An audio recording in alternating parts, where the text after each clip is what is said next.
Hello, everyone. Welcome to the second day of the 2025 Castle Lectures.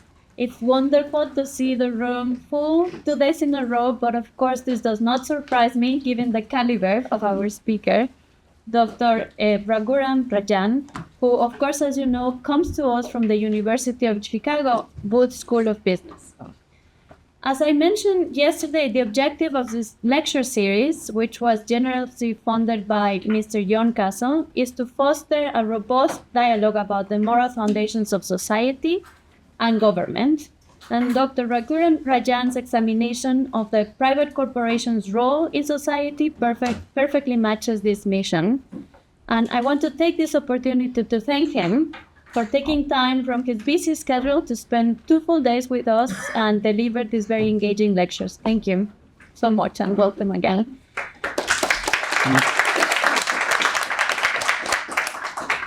All right, so in terms of logistics, we're going to follow the same format as yesterday. So Dr. Rajan is going to speak for about 45, 50 minutes, and then we're going to have plenty of time for Q&A. I encourage all of our students to also ask your questions at that time.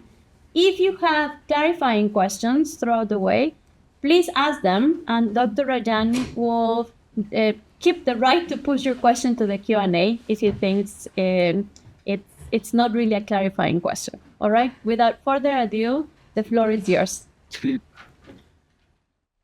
Thanks very much, Anna. Thanks again for inviting me to give these lectures. There are some people here who weren't here yesterday. Probably they're the innocent, the ones who saw yesterday. Some of them. Let me talk about what I'm going to talk about today, and then bring you up to speed a little on what we talked about yesterday for those who weren't here. I know some people from Mike's class. By the way, Mike here, this handsome young man here was actually the first person I met at MIT when I came to MIT in 1987, so long back, and I thought he was a professor, and he was actually an undergrad.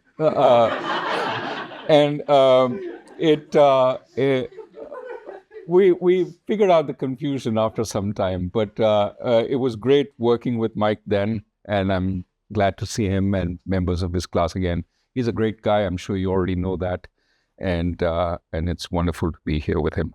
Okay, where I left off yesterday was really, I talked about some theories of the firm and talked about why those theories may lead to certain objectives. So today, where I'm going to pick up is what those objectives we see emerging are, how the political environment seems to be affecting those objectives, and then, what ought to be the objectives.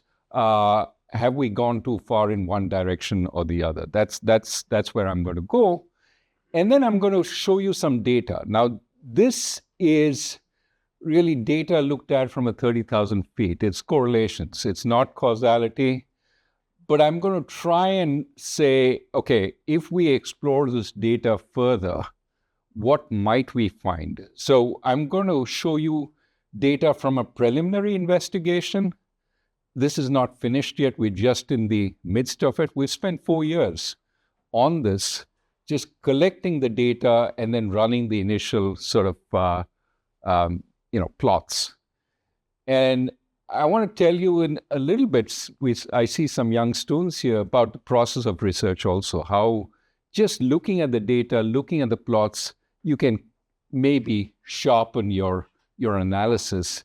Let the theory also be driven a little by the data that you see, okay? All this stuff is preliminary. So what the Castle lectures forced me to do was actually think about this carefully. And of course, I thought about it, but I didn't have anybody challenge me on the thinking. And that's what I hope in the Q&A. We already had some discussion both yesterday and last night over dinner. But the whole point about academic thinking is you want to be challenged. And then you try and sharpen the fuzzy logic that you had. So I know some of this logic is fuzzy, but I hope your questions will enable me to sharpen it. Okay, so that's where we're going. First, a little more thought formulation or theory. I wouldn't say it's theory, but it's more thinking about this thing carefully, and then I want to show you some data. What we did yesterday was we started with economics. What were the rationales for why firms exist? And how do we sort of extrapolate from that to what the objectives of the firm should be, both from an internal efficiency perspective and then setting the firm within the economy from a broader economy-wide perspective. And I'll tell you a little how the two link in just a second. But from the efficiency perspective, when you think about small owner-managed firms, there's a lot of reason we talked about yesterday why, having the manager own makes sense, and therefore why shareholder value maximization follows naturally. By maximizing the value of the residual claim, you're maximizing the value of the whole, given assumptions about what everybody else contributes, basically assuming everybody, just to fix thoughts, you can be more general than that. Supposing you pay everybody a fixed amount, all the workers are paid a fixed wage, then maximizing what's left over is like maximizing the whole because everybody else is fixed.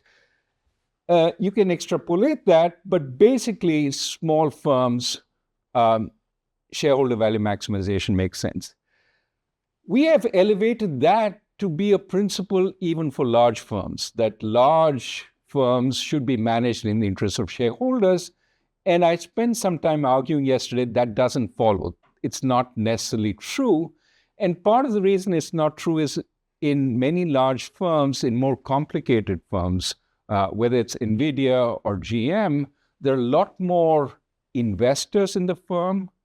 And what happens within the firm are you have a whole lot of power structures that build up because of the specific investments people have made, and that becomes a source of rents to those people.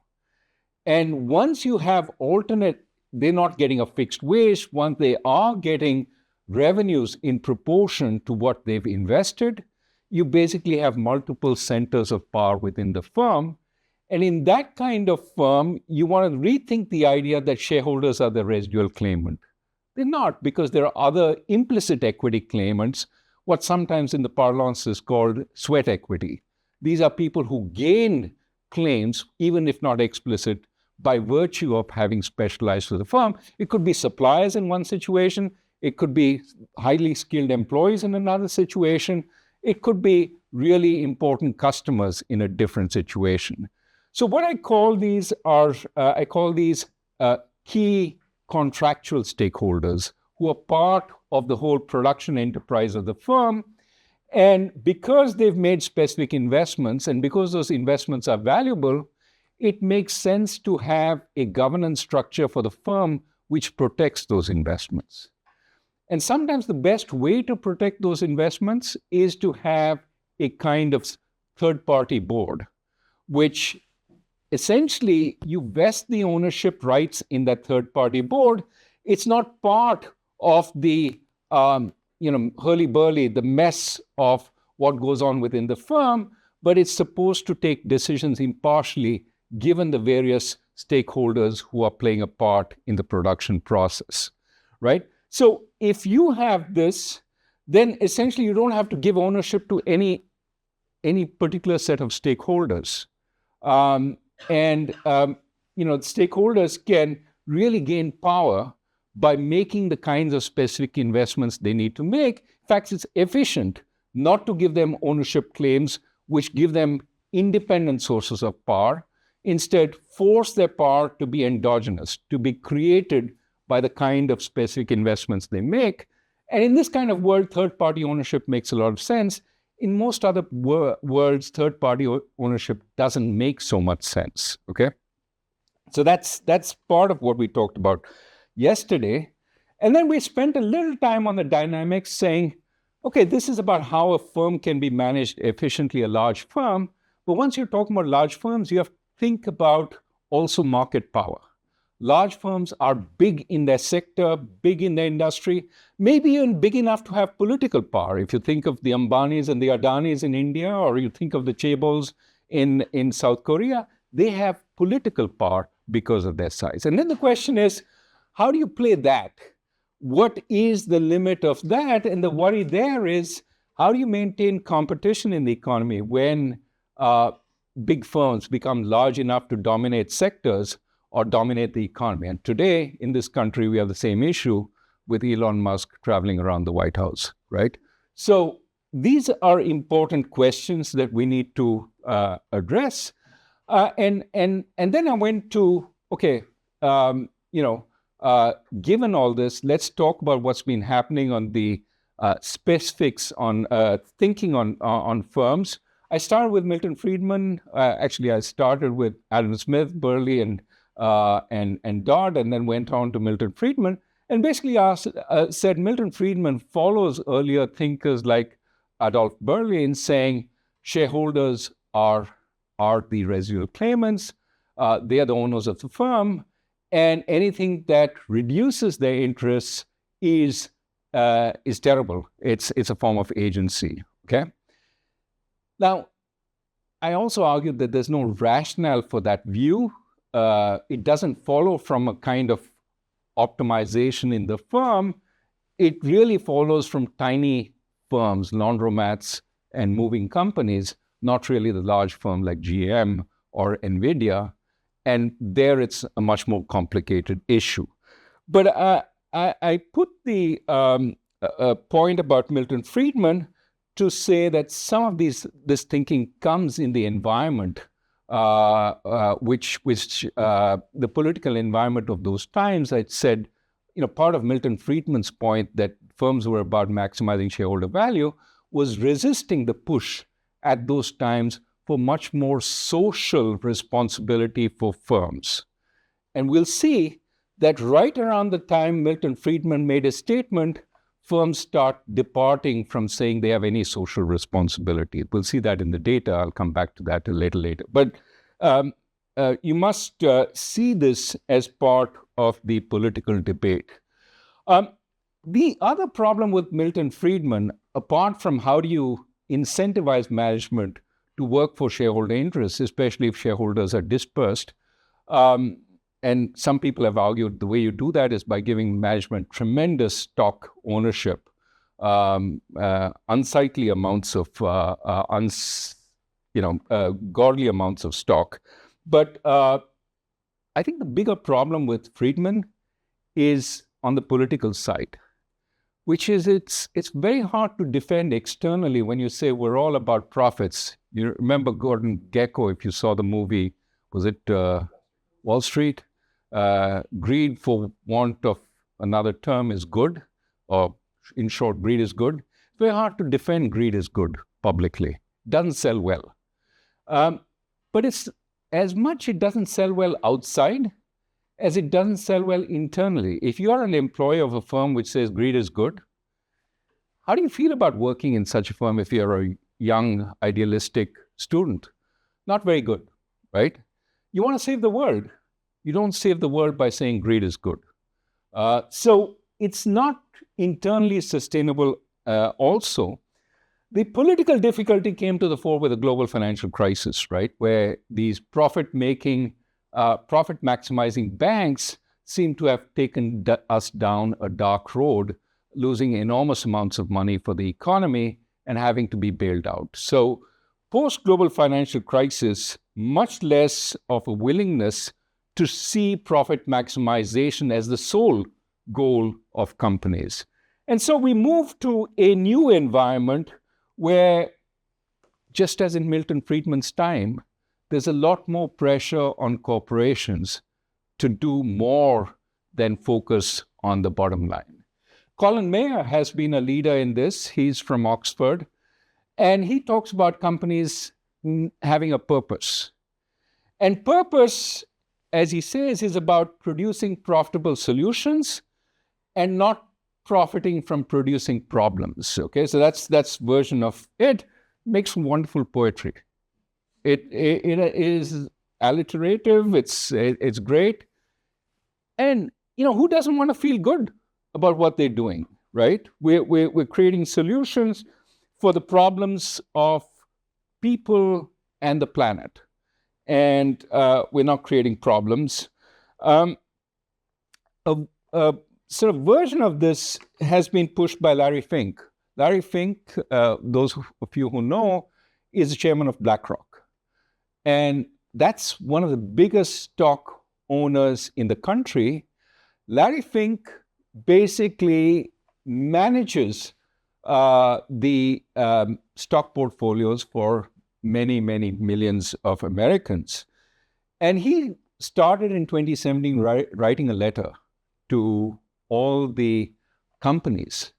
And as a major stockholder, of course, as a proxy for people who ultimately own the stock, but still filtering their thoughts and passing them on to companies, he started writing a letter where he said, society demands that companies serve a social purpose, right?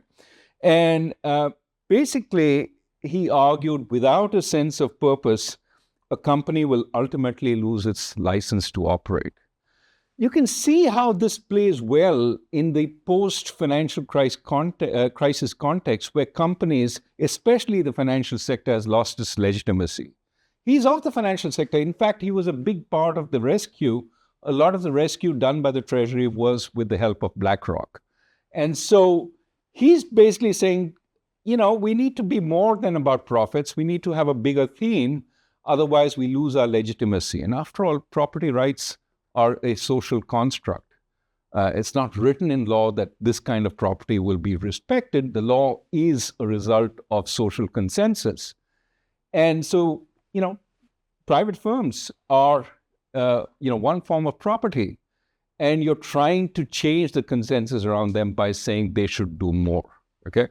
And so the purposive or progressive view starts making a lot of headway in public.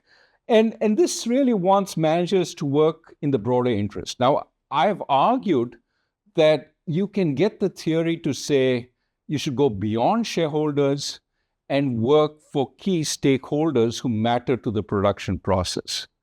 But what the purposive view wants to do is go even further than that. We want to work for all stakeholders, not just, key employees or customers, but the community and the society we live in. We have to pay attention to all that, right? So we want to go beyond. In other words, it's fairly straightforward to say a company should, do well by doing good.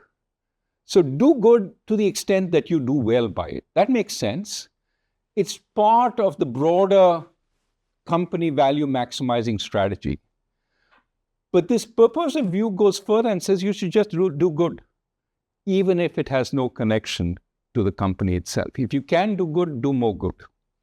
Now that seems unexceptionable, but I will say I find it a little problematic, and I'll tell you why in just a bit. I will come back to that, but keep that in mind. The purposive view goes beyond doing well by doing good to just doing good. And should companies actually do just good? What I would feel more comfortable with is a middle ground. And that middle ground is, nod to Burley and Friedman and say, yes, there is certainly, for all that Larry Fink says, there's certainly a lot of value in just producing a desirable product or service at an attractive price while obeying the laws of the land. If that's all a company does, it has merited its license to exist. It doesn't have to save the world. It doesn't have to feed starving children in sub-Saharan Africa to justify its purpose. It just makes good soap at a decent price, that's enough. That's sort of paying a little bit of homage to Burley and Friedman. But where I depart from them is saying it's not just about shareholder value, it's about the broader doing well by doing good, which means doing good within the realm of what you can actually achieve, which is, employees who work for the firm, who are critical to the value of the firm. You can do well by being nice to them, by respecting the kinds of investments they make and protecting those investments, okay? Similarly, customers and so on. But again, there's a limit to doing that. Don't go beyond that. In this kind of world, profits or share prices are only a partial and incomplete indicator. The board is a mediating hierarchy. We've talked about that. And the board essentially is not about shareholder value maximization, but about the firm's value addition to society. How can we add value, broadly speaking, as a production process, knowing that we're essentially aligned with the business of the firm? That alignment is important. You can't stray too much away from that, and I'll come back to why in a second. Certainly, this kind of view of the firm is consistent with how the law is interpreted by the courts. According to Delaware's corporate code, Delaware is perhaps the most sort of the place where most corporations incorporate, and basically say corporations can be formed to conduct or promote any lawful business or purposes. Says very little about their needing to maximize shareholder value. It's about what business they do, and a lot of what the boards decide is usually interpreted as boards are fiduciaries for the firm. They're supposed to protect the firm, not necessarily shareholders. Okay. There are some circumstances in which it's narrowly viewed from the shareholder perspective. The Revlon case is often cited, but more generally, courts tend to say you should be about protecting the value of the firm. And that's completely consistent with what we're talking. That is, Stout, and that's Blair there. And these were two people who helped talk about this, and they talk about it given the kind of theory that Luigi and I wrote. In this kind of world, should boards specify relevant stakeholders? I think there is value to doing that, because typically stakeholders find it difficult to understand what kinds of choices firms will make when they have to make trade-offs. And by specifying we will be more customer-friendly or we will be more employee-friendly, we have a culture of respecting employees, they're signaling that when push comes to shove, who will they pay attention to? And this is often strengthened by the kinds of stories that firms will tell what we did in these difficult situations. Let me give you two examples. Customer is king, right? What does that mean? Well, in 2000, I'm trying to remember, was it 2008, 2009? Some terrorists attacked the Taj Hotel in Bombay. And there's a massive slaughter of people within those hotels, all customers. The Taj employees, chefs in restaurants, waiters, they basically took it upon themselves to essentially manage the situation and protect the customers as best as they could. So herded the customers into safe places, were on lookout, spent their time trying to actually ensure all the customers were safe. There was one manager who actually, his wife and daughter were killed, even while he was trying to look after the customers that were under his watch. And that's a true definition of customer as king, right? We've all heard about captains not leaving the sinking ship until everybody else is on board. There wasn't that tradition in hotels. It wasn't that you're the last person to be in the hotel. You switch off the lights when everybody's left. But that's exactly what they did, even while the terrorists were roaming with guns around. That's comes from a culture where you actually din it into the employees. The customer is important. The customer is king. You don't put your life on the line for profits. You put it on the line for culture, for an ethos, for a tradition. Another example from this country is when you put employees in front or ahead of shareholders. Google, you remember, started off way back saying, do no evil. That was their motto. Of course, we make fun of it today, but at some point, there was a fair amount of thinking behind that. It attracted a kind of employee who believed that this was the right thing to do, often left of center young people. And there was a situation at one point where Google was asked by the Department of Defense to develop artificial intelligence to help drones target people. And this was called Project Maven. And Google signed on the dotted line, took up the project, and then the employees said, no, we don't want the company actually doing this kind of stuff. We don't want to enter this kind of killing field. And Google backed down.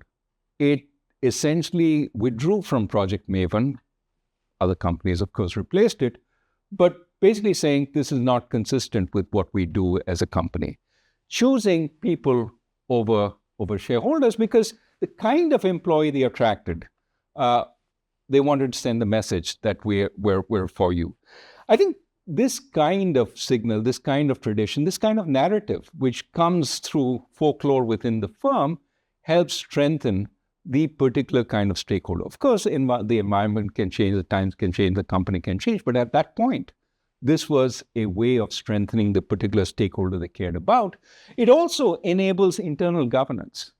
When the company departs from that narrative, then there's a lot of angry young people who came in because they were brought in on the basis that that narrative was important, and they feel betrayed. And that's when, there's a cost of moving away from that narrative. So in a sense, once you send the narrative, the right kind of constituencies also come around that narrative, making it costlier to depart. Now, in this kind of world, I would argue that, yes, all this is important, but you have to be careful not to go beyond your skis.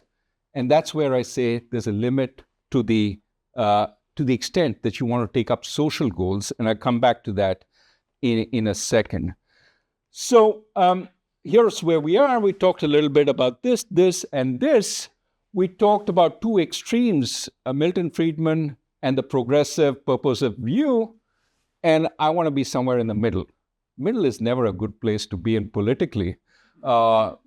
It doesn't sell well. It's always easier to sell the extremes. But I'd rather that we try and, go for what's sensible rather than what sells.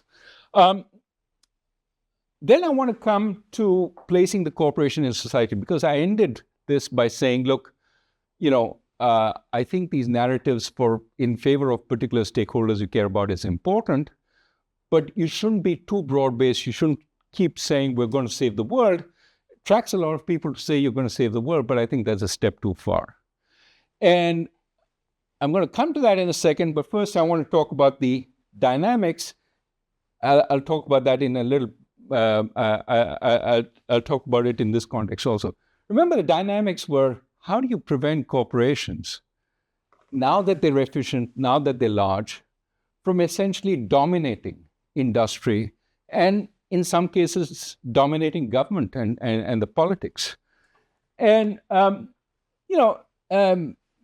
ironically, you need an independent sort of agency to contain large corporations. And that agency is government. Government can be a check on anti-competitive behavior, antitrust, and so on. And that preserves competition, preserves innovation, etc. Okay? In recent years, for example, Lena Khan's antitrust department has gone after big tech with the idea they're killing competition, they're buying up any potential rival, and then basically ensuring they don't become rivals. And they have the ability to do that for a variety of reasons. We can get into that, but that's where government sort of comes in as a limit on corporate sort of expansion. But of course, government can also be part of the problem. One, when it becomes overly bureaucratic and limits innovation, while arguably Europe is in that position, they're already ready to regulate AI, but they have no big AI company, unlike the United States. They have the regulations in place, they don't have the companies. Or you have governments in a variety of emerging markets, but even now in the United States, which could potentially participate in suppressing competition because of the cronyism. We work with a few large companies and we give them excessive support, limiting the ability of others to challenge them. And again, you can see examples of cronyism in country after country. So how do you fight this? I don't have incredibly novel answers. But the one thing I would start with is keep clear the separation between government and companies. The more you allow companies to sort of engage on the turf of the government, forming regulations, substituting for the government, the harder it is to keep government and the companies separate. And therefore, I would say that separation is very important. I'll come back to that in a second. Another way you could keep the government honest is if there are multiple players vying for power amongst the companies. So this was Madison's point about competitive parties keeping democracy alive and policy reasonable. I would say the same thing with companies. Having many companies sort of fight for their version of policy keeps the policymaker relatively honest. If you have a dominant company, then their view tends to prevail. And that again speaks to the Brandeistic, Justice Brandeis suggested limits to corporate size of power. And if you look at the history of the United States, as Mark Rowe described very well in a book in 1994, the US has constantly cut really big companies down to size, with the idea of maintaining not just economic competition, but political competition. When Standard Oil got too big, it was cut down to size and forced to break up. When the banks got too big, you imposed Glass-Steagall, which broke up the banks and separated them into commercial and investment banks. When Microsoft got too big, you hit it with a lawsuit. It didn't break up, but the lawsuit ensured that there were limits on Microsoft's scale. And of course, big tech has been attracting that kind of attention, not just from the Biden administration, but apparently, and we will see from the Trump administration also, that maybe these guys are a little too big and a little too powerful. So you can limit corporations. Another way to limit capture is to not have one single point of capture, not have a totally centralized administration, but decentralize. And therefore, when you have multiple points of capture, the same guy may not be able to capture all those points. One example of this is China, which had, a whole bunch of regional governments having their regional champions. But because each government competed with the other governments, it was competitive cronyism. There was cronyism within the government, but competition within the cronies, which kept competition, in a sense, alive. And finally, this is a point that Luigi and I make in a book, Saving Capitalism from the Capitalists, is competition between countries. Unfortunately, we're seeing much more protectionism, which prevents this. But one way to keep regulation reasonable within a country is to have competition between countries. You can't become too inefficient because in that case, things in that case, your local champion essentially falters. And so trade and investment and openness helps preserve the competition, which also helps preserve internal competition within countries. Lastly, let me come to the gaps left by government, and then I'll come to the empirics. So one of the things I've kept saying is that, we want to make sure that corporations don't substitute too much for government, to intervene on the turf of government. This is against the recent ethos, which is really, governments are not playing their role. They're not fighting climate change. So corporations should fill the gap. There are lots of preferred social outcomes. For example, policies on, to pick an example, transgender bathrooms, big issue. Why don't corporations step up and speak up about it? Because they should advocate for preferred social outcomes. Or, January 6th happened. Why didn't the corporations step up and say, this is terrible, this is an attack on democracy, and this shouldn't happen? So there's a lot of push for corporations to step up and to substitute, sometimes when there's no voice, sometimes to add their voice because they're a powerful entity, and sometimes because the system is changing. I would argue that I'm all for emergency responses. If there's an earthquake and you have the only earth movers in town, by all means, let them go out and help people. But as a systemic response, I think corporations have to be careful to go too much into the social sphere where they're doing good, but not because it's aligned with the business that they have. And I would also argue that, if democracy is being threatened, if the system of capitalism is being threatened, there is value for corporations to add their weight against it. But first, it's hard to know when it's a threat and it's simply politics as usual. And second, I think it does have an enormous effect on business.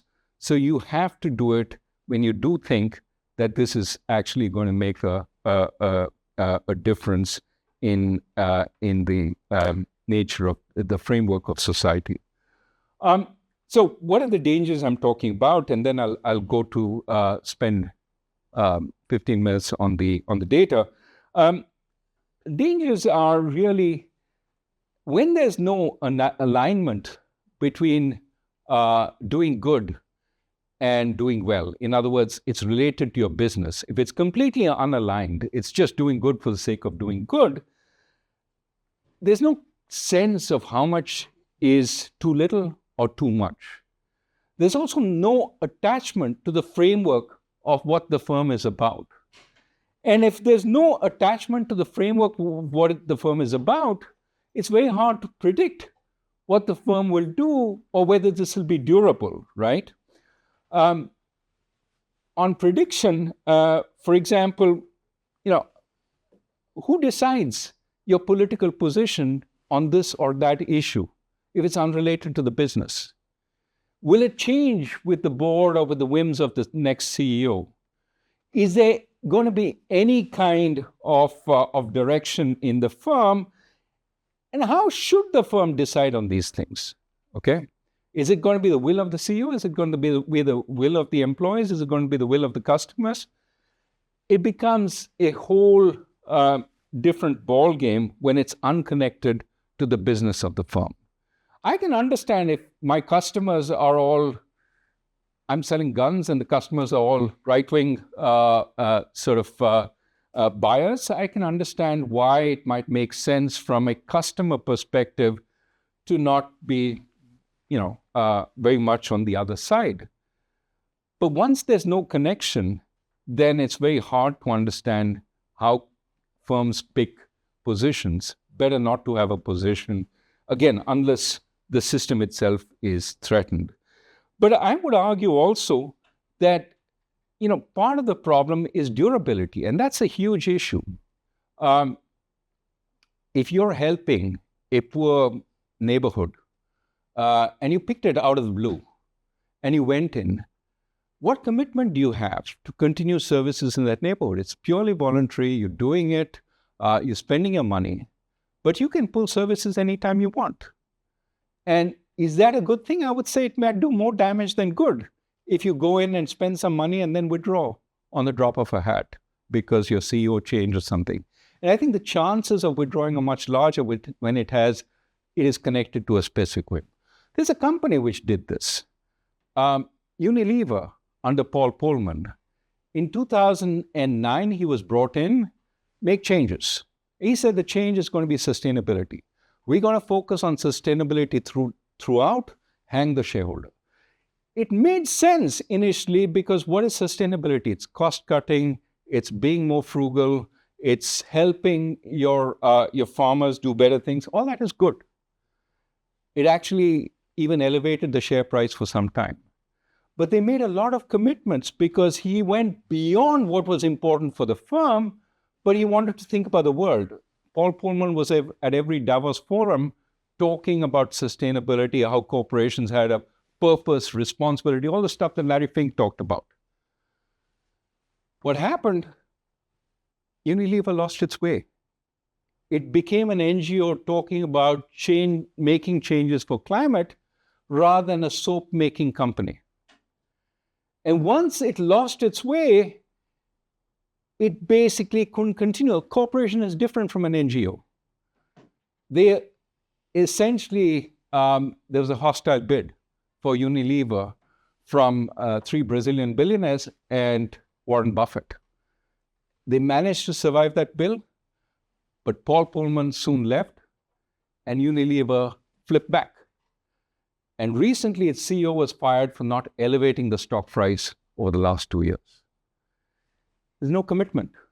No commitment because they went far beyond their skis to trying to save the planet and lost track of the fact that their fundamental purpose was making soap or whatever else Unilever makes.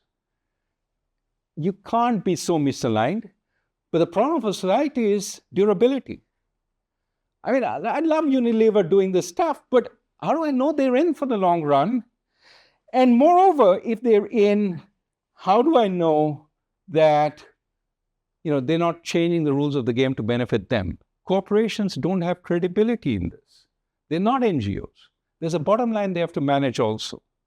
And so if they're talking about sustainability and they're forming rules for sustainability, why is it not rules to hamper their competition? Once you reduce the space between companies and the government, there is always greater scope for cronyism. And so I'd rather keep them separate. You want to do good? Do it through a private NGO or something like that. You want to do good because it's good for your business? Great, wonderful. But you need to find the alignment. You can't just go completely off track. We can debate this. I'm sure this is not. This will not be universally accepted in this room. Happy to take questions on it, but it's. I think it's important. Okay, let me finally take. I want to have more discussions. So take 8-10 minutes on the empirics. What we do is we look at letters from CEOs to shareholders in the United States, starting with letters in 1955. So we've got, do the math, about 70 years worth of letters, near about that. And we follow letters written by Fortune. We as Pietro Ramella, Sansing, and Luigi Zingales. This is a 1/4 paper where I'm first author. That's because all the other names are. It matters actually in academia. It turns out first authors are more cited or more recognized than last authors. It's only with Luigi that I beat him in terms of being ahead of him.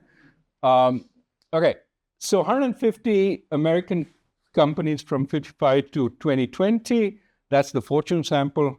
And S&P 500 companies from 1980 to 2020. So actually, this should be updated to 2023. We've taken it up to 2023. This is a kind of letter preamble. Amazon talking to its shareholders. What is really interesting is Amazon, which is often accused of, capturing market share and pushing out. That was Lina Khan's thesis or big opus that Amazon was killing the competition.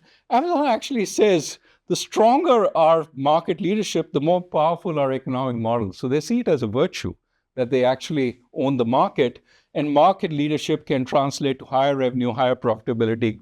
So they're talking to their shareholders in a very frank way, which is amazing to me. This is stuff that can play a part in lawsuits, and the fact that they're so open is interesting. But there are letters like this. Let me go quickly to what we see in the letters. We first, in terms of sentence distribution, we divided the sentences into different topics. The one topic that's left out is other. There is another which we couldn't classify or was too numerous. If you look at the performance topics, the sentences that relate to corporate performance, they were about 60% of the letter earlier. By about 2025, it's come down to about 40%. So it's not so much routine descriptions of performance. There's a lot more talk about stakeholders. Today, that's last bit is a little bigger than this. There is on the external environment, government policy, etc. They used to talk a lot about government policy. And over time, they talk less about government policy. What they talk more about is the pink bar, which is their values, their objectives. They're much more open about that. I'll show more about it in just a second.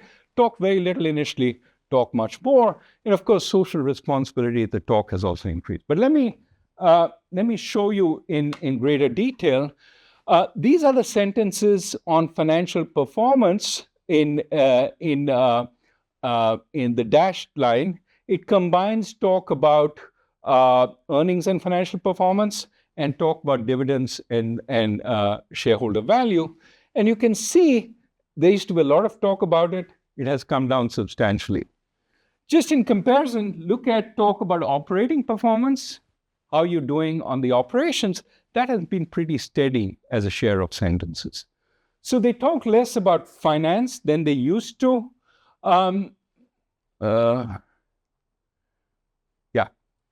Has been a change in the length of the statements? I had that. I removed that letter, that chart. It is actually, on both ends, it's exactly the same. Around 50 sentences. It goes up, comes down, and is exactly the same. Both, interestingly, for the S&P, which starts in 1980 and ends in 2023, and Fortune, which is 55 and 2023. The same pattern. So it seems like, there are periods when they talk a little less, they write a little less, but both endpoints are exactly at the same point. I'll send you that chart, actually. So we define a goal and value as a set of principles that guide corporate behavior, corporate commitments, and its priorities. By the way, all this is run through ChatGPT in order to get this stuff. I can tell you the details. I don't have a huge amount of time. The way this worked is we asked it to describe the values in 2,000 letters and then clustered them, put them into 15 buckets as 15 values, and then let ChatGPT rate all the letters in these categories. In these 15 values, ask them to have 3 categories. The value is not mentioned. There's weak emphasis on the value, and there's strong emphasis on the value, okay? And these are the values that we found: maximizing shareholder value, improving financial performance, et cetera, enhancing growth and globalization. So 6 aspects of performance. 3 relating to stakeholders. One is broadly talking about stakeholders, customers, employees. Then social, again, broadly corporate social responsibility, diversity and inclusion, environmental sustainability. And the last is another category. We couldn't quite place them in any of these, so they're there. It turns out that about 60% of the firms used to express at least one goal. But there were 40% that had one goal or zero goals. 20% zero, 20% one. Both those have come down to zero. Most firms now have multiple goals that they express in their letters. It turns out the average number of goals has climbed, right? This is conditional on having a goal, you had about 2 goals. Now, conditional on having a goal, you have about 7 goals. Companies are for everything. Here's international paper we found was an egregious example of having many goals. We continue to lead the world in responsible forest stewardship to ensure healthy and productive forest ecosystems. Employees, emissions, recyclable, long-term value for stakeholders, cost of capital returns for shareholders. We're about everybody and everything. It turns out that this is very similar to the Business Roundtable statement, which was made in 2019. We care about all our stakeholders and we want to be nice to all of them. It's a completely vacuous statement. You can't be nice to everybody. You have to choose. And this kind of statement seems more a political statement, trying to, be nice to everybody. But what we see over time in terms of goals is in the 1950s, financial goals, shareholder value or financial performance was relatively small. A number of companies saying that was a top goal was relatively small. The biggest goal that was announced was typically growth. Companies were about growth. That still is one of the most important goals, but everything else has also grown along with. What were the goals in the 1950s? It was growth and efficiency. It was product innovation, innovation and product design, and it was a strategic focus of the company, but it wasn't finance. Okay? Over time, it turned out finance grew. And this is where I show you what happens with the financial goals. This is broadly improved financial performance, but not talking specifically about shareholders. This is the line which is really interesting. Before Friedman, nobody talked about shareholder value. What happened after Friedman is they all started talking about shareholder value to a greater extent, about 40% of the firms. Every recession, corporations stopped talking about shareholder value. That doesn't make sense when you just had a big loss and your share price plummeted. I think presumably this year, nobody's going to talk about shareholder value. It went down. Then they start talking about shareholder value again. It sort of peaks around the mid-1990s. And since then, it's been coming down. Okay, so shareholder value most recently this is the global financial crisis, and it plummets after the global financial crisis. Consistent with what I said, companies feel embarrassed talking about profits and privatizing sort of the revenues, when in fact you've just created a massive crisis. Let me just, on the other hand, this is growth. Growth is flat throughout. The number of companies saying growth is an objective is pretty high and standard throughout. This is another picture of the shareholder value. This is just to show, this is exactly the same picture I showed you earlier, how many companies say shareholder value. But if we say, just to check on ChatGPT, just look for the word shareholder value in the, stockholder value, etc., in the letter, and just report that, it shows the same shape. So essentially, we are picking up something that seems reasonable, even though we're asking ChatGPT to make a judgment. What about, let's take 3 buckets of objectives. One is corporate performance objectives. Remember those 6 objectives I talked about? Is the company doing better business-wise? Then there are the stakeholder objectives. Are you talking about doing better for your employees, doing better for your customers, doing better for your stakeholders? And then there is the social objective. Are you doing better for the environment? Are you doing better for society in general? Do you have corporate social responsibility? are you doing better for diversity and inclusion? And what we see is an interesting pattern. Yes, the focus on performance has increased, falling off a little bit recently before the pandemic and picking up again after the pandemic. Yeah. For stakeholders, it essentially climbed steadily from 1980. Remember, 1980 is when shareholders also, after that initial burst, took off again. It seems like corporations are trying to balance shareholders and stakeholders. They want to talk about both in the same breath, and I'll show you a little more evidence of that. But this also goes up steadily. What moves in long cycles, however, is social. What you see is in the early 60s, social responsibility climbs. 1970 is Milton Friedman. Social responsibility falls tremendously. Whether he echoed a mood or whether people listened to him and came down, unclear. And then it climbs again. You can explain some of these bumps. Often social responsibility about the environment increases when there's a disaster. Exxon Valdez, for example, in 1989, that tends to increase energy companies saying they're all about the social. In fact, every time a company is fined by the EPA, it suddenly becomes for social responsibility. But that's cynical. But what I'm saying is that suggests social responsibility has a political element to it. What I want you to pay attention to is this. Huge increase in the 2010s after the global financial crisis. We're trying to get legitimacy, what Larry Fink is talking about, purpose. We want to get the public to believe in us. Huge increase in whereabouts social responsibility. This also includes George Floyd and the increase in diversity. And what is interesting is this plummets before this administration came.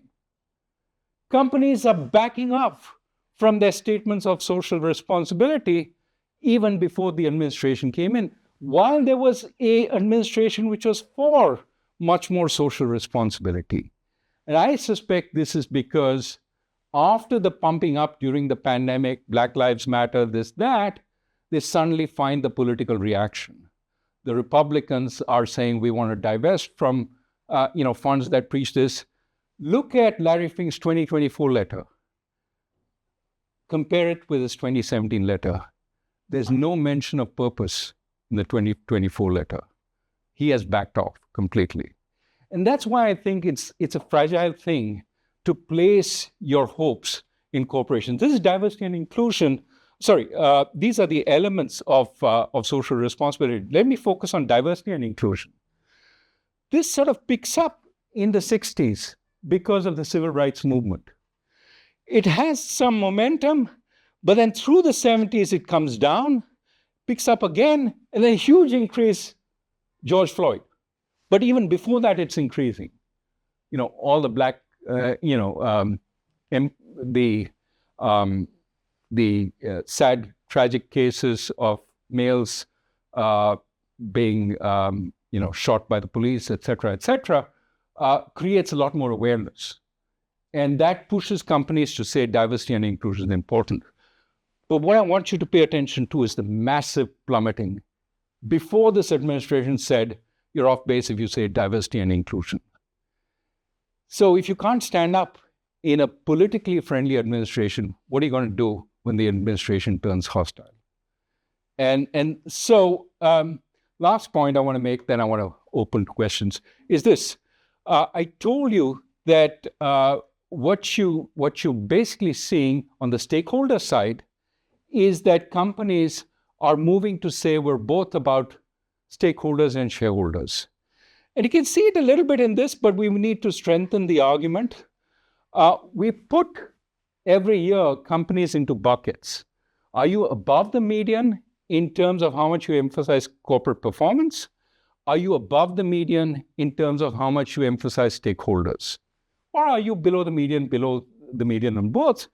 There are 4 buckets you can have with a 2x2 sort of split, right?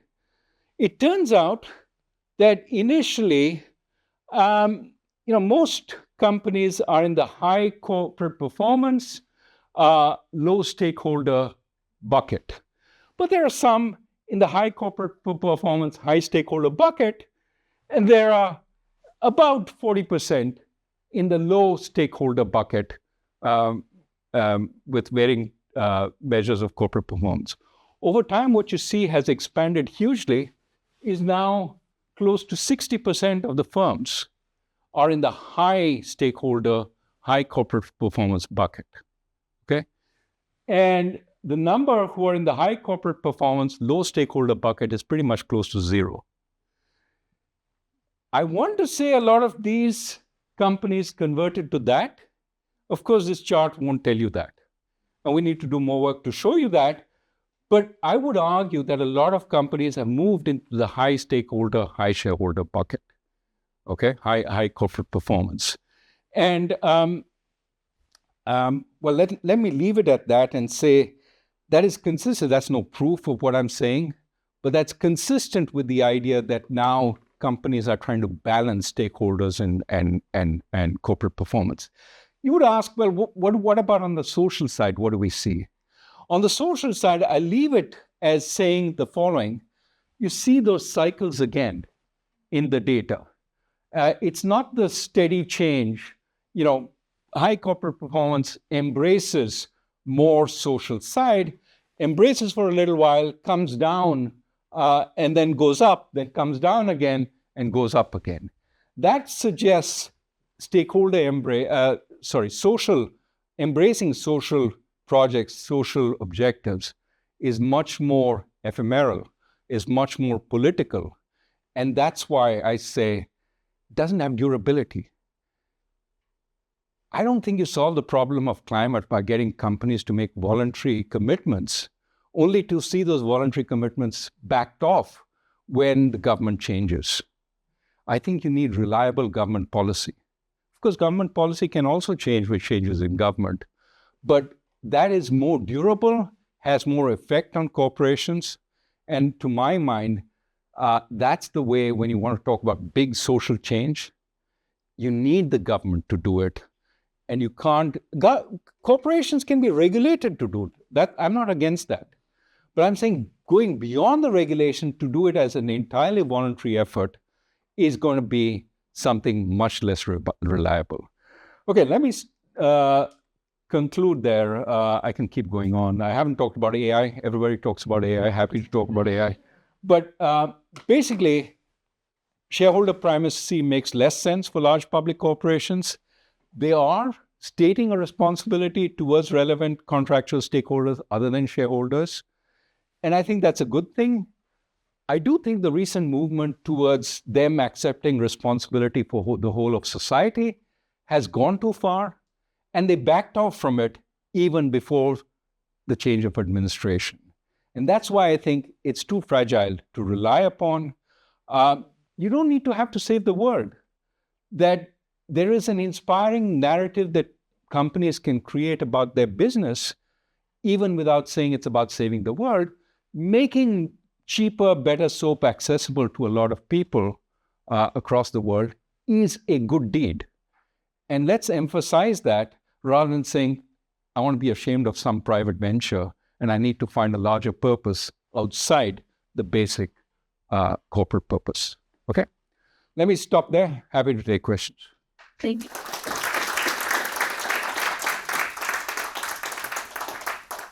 All right, we have plenty of time for questions. I'm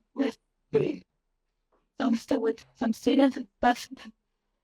Yeah, thank you so much for taking time for that. How do you think that people like Milton Friedman would have reacted to the administration's way? Because a lot of the people involved with Doge would claim to be part of that tradition, but then you get things like tariffs and if it were done like that. I mean, look, government, whether run by left of center governments or right of center governments, in one way have become much more interventionist, in another way have become much less responsible. So where the intervention is in the face of massive technological change, which is causing, loss of secure jobs, of good jobs, especially for the middle, especially for the moderately educated, many of them feel they have to take it upon themselves to create those jobs either through subsidies, et cetera, or through increasingly protectionism, as we saw yesterday. Okay, so that's one aspect that I think Friedman would sort of disagree with. I think the other aspect which he would maybe agree with, but I think I would disagree with, is a total lack of action on important issues like climate that government is missing. Perhaps more present in Europe, but in many countries, there's a sense that technology will come to the rescue. That somehow, and it's pretty pervasive. I think it's potentially magical thinking. We somehow believe we will find the right technology at the right time, but you can also already see the consequences of climate change, especially in the poorest countries. So I do think that more policy intervention to move us in the right direction is important.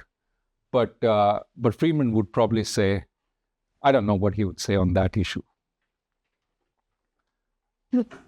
Hi.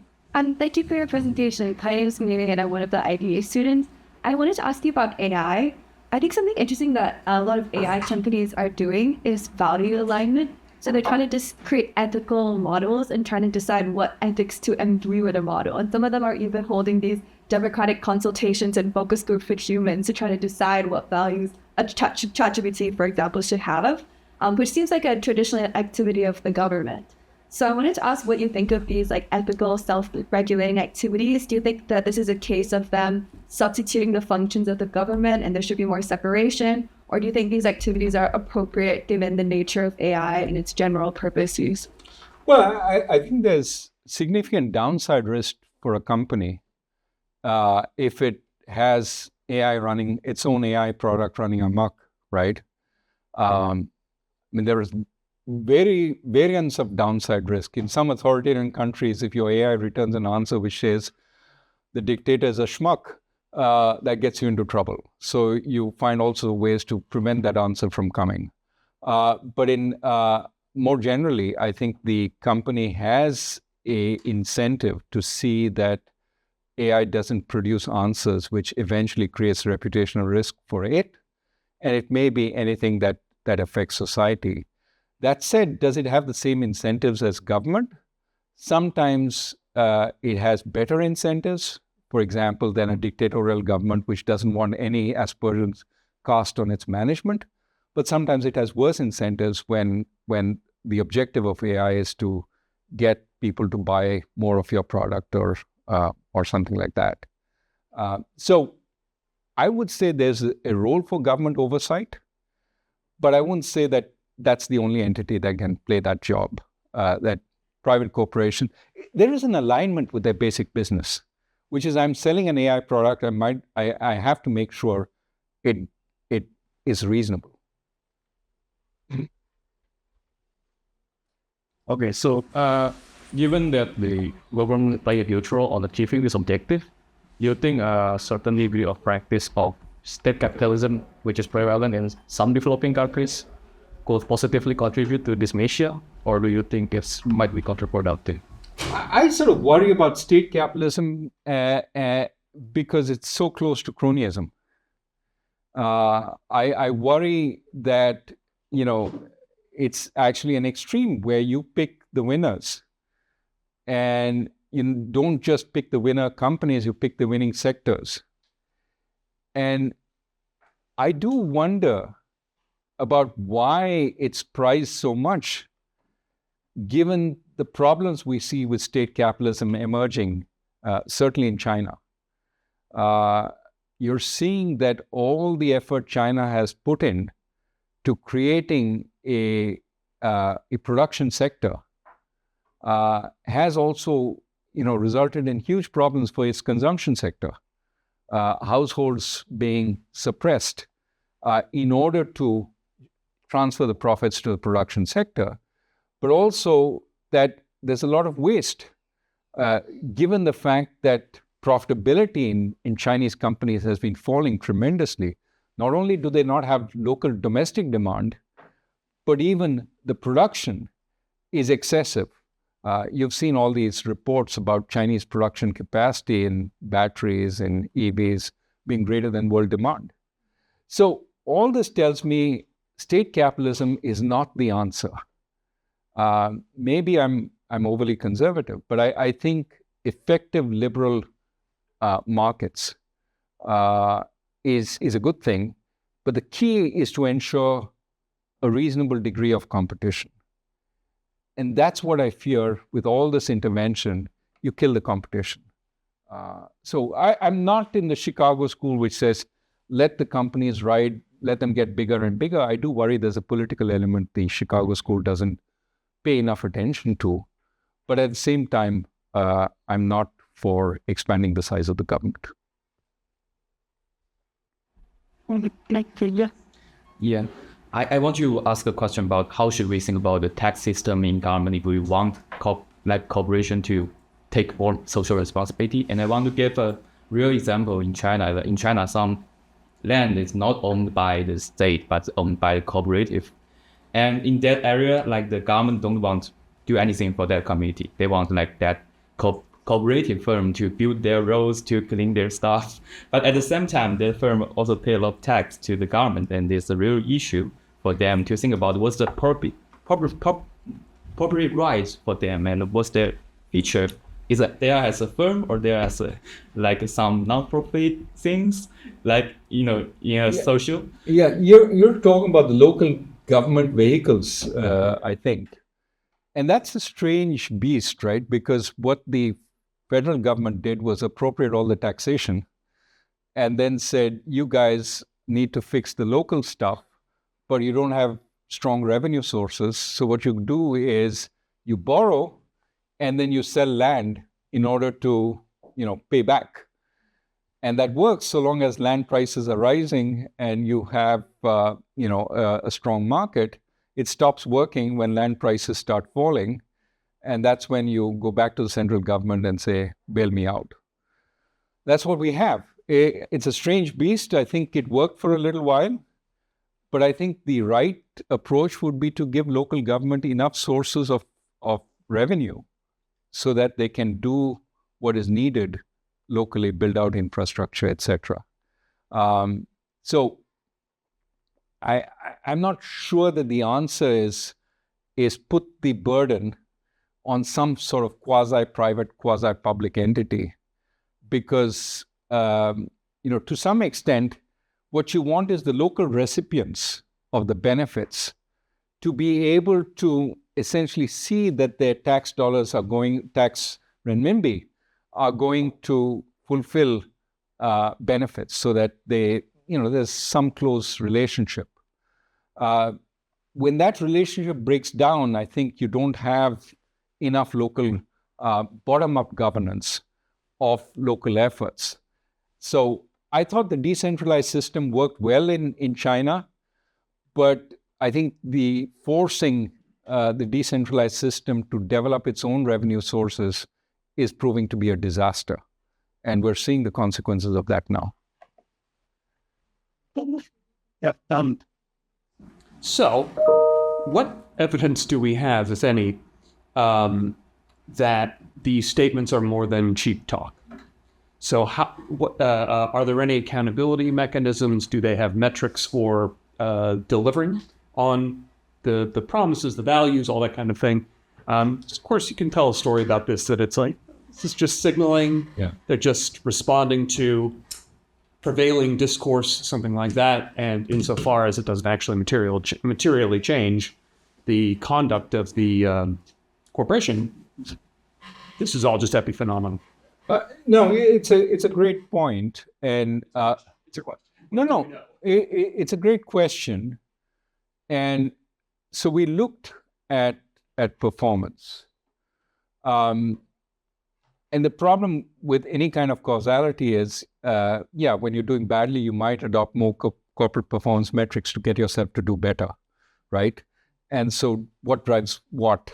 Does bad performance drive more metrics, or does strong metrics drive good performance?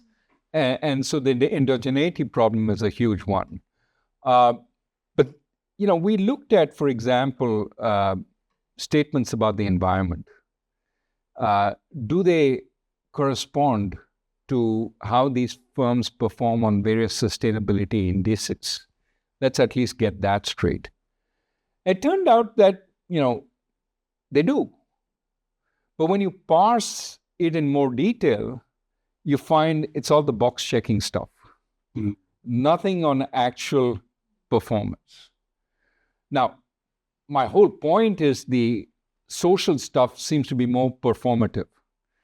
And that's consistent with the ups and downs and, what is the mood of the moment? And let me respond to that.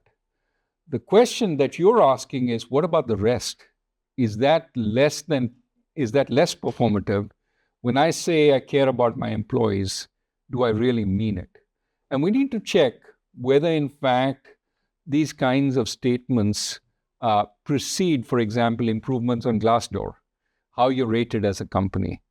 And case studies, Unilever starts talking about the environment, starts talking about the sustainability, and attracts a whole lot of young people who care about that. Their Glassdoor indicators go up through the roof. The only problem is they seem to also be attracting a whole lot of people who care only about that and not about making soap. And that becomes a problem down the line, that they have a constituency which is really strongly aligned with the social purpose of the corporation, but not necessarily with its business purpose. And that's when the tension starts and it goes off track. But it's a very good question, and it's one we're struggling with. Are these all performative statements? The only thing I can say right now is, the fact that they keep repeating it at least gives it a little more durability than the social statements that they make. My power of moderator to insert just a quick follow-up to Kevin's question, because I was also thinking, so what is it about shareholders and the composition of shareholders that makes these CEOs think that these types of narratives are going to play out well with shareholders? And so one question that comes to my mind is whether there, over time, have been changes in composition also on that front or not, whether there have been any generational changes on that front or not. So in other words, we know that from what you're telling us on the stakeholder side of things, it's more aligned, it makes more sense that employers have a stake in the company than bosses want to have a good relationship with employers. With shareholders, what do we know? Right. Are they the same type of group? Do they change? Well, what I can tell you is the rise you see in the 80s and the 90s, till the middle of the 90s, is correlated with increase in institutional shareholding. It's also correlated somewhat with takeover threats within the industry. Industries that experience more takeover threats tend to have more firms saying, we care about shareholders. Again, cause and effect, we can debate, but we basically think outside pressure in these forms tended to increase shareholder sort of statements by companies. Again, we don't address Kevin's question, is this for real, or is this just playing to the gallery? What is interesting is in the 2000s, institutional shareholders became much more aligned on some of the, non-shareholder objectives. Many of them signed up to the UN's Principles of Responsible Investing. And as more of them signed up, you can see that, there's now a negative correlation between statements about shareholders and institutional ownership. Do we see more social? Do we see more stakeholder? We need to investigate that. But certainly shareholder stuff comes off as the institutions seem to change. And it's aligned with whether they sign the principles of responsible investing. So I think you're right that your shareholding does matter, and some of the response is to that. But I said the fluctuations are far more with the social than still with even the shareholders. Can you have time for giving a couple more brief questions, if you could have them, please? So I just, to my understanding, a lot of this is hinged on the reality that there's still a distinction between corporation and government across all industries. But to my understanding in like current landscapes, there isn't always that complete separation where corporations are already fulfilling substitutionary roles.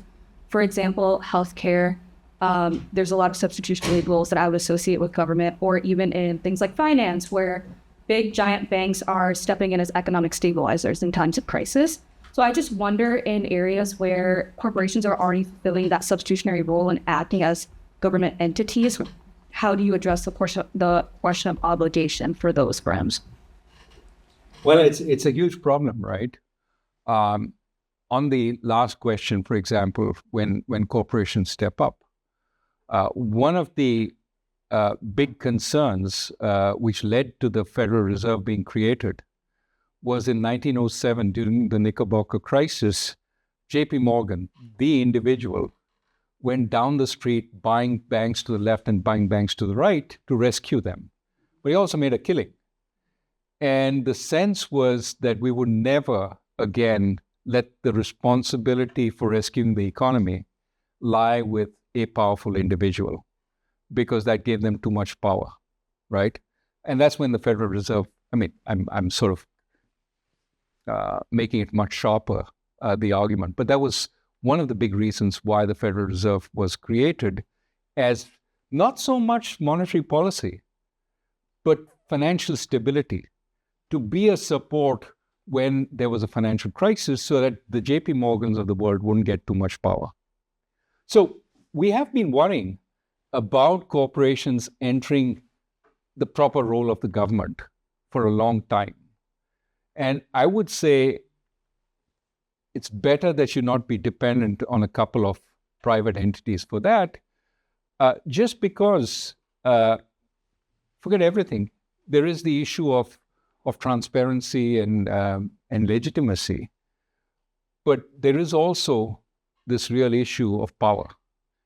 And by becoming too reliant on that, you become too reliant on private power, which can translate eventually into political power. And eventually, pressed really hard, can become an impediment to democracy. So I'd say proper role for everyone. Render unto Caesar the things that are Caesar's. Very last question. Thank you so much for the presentation. My name is Jamin, and I'm also part of the IDE program. I wanted to ask about executive compensation, and especially the decline in the focus on salaries and direct compensation, and the increase in the focus on other types of compensation, dividends, stock, and so on. So do you feel that there is a way to design executive compensation in order to discipline or incentivize the executive to stay in the middle ground that you described? So not be on either side, but actually incentivize them to stay in that middle position. It's a great question. The easiest thing to incentivize is pro-shareholder value behavior by giving them stock options, right? And this is where I had a slide which I took out because my presentation was getting too long, but I talked about, Jensen and Murphy in a famous 1990 paper talked about CEOs being compensated very little by stock.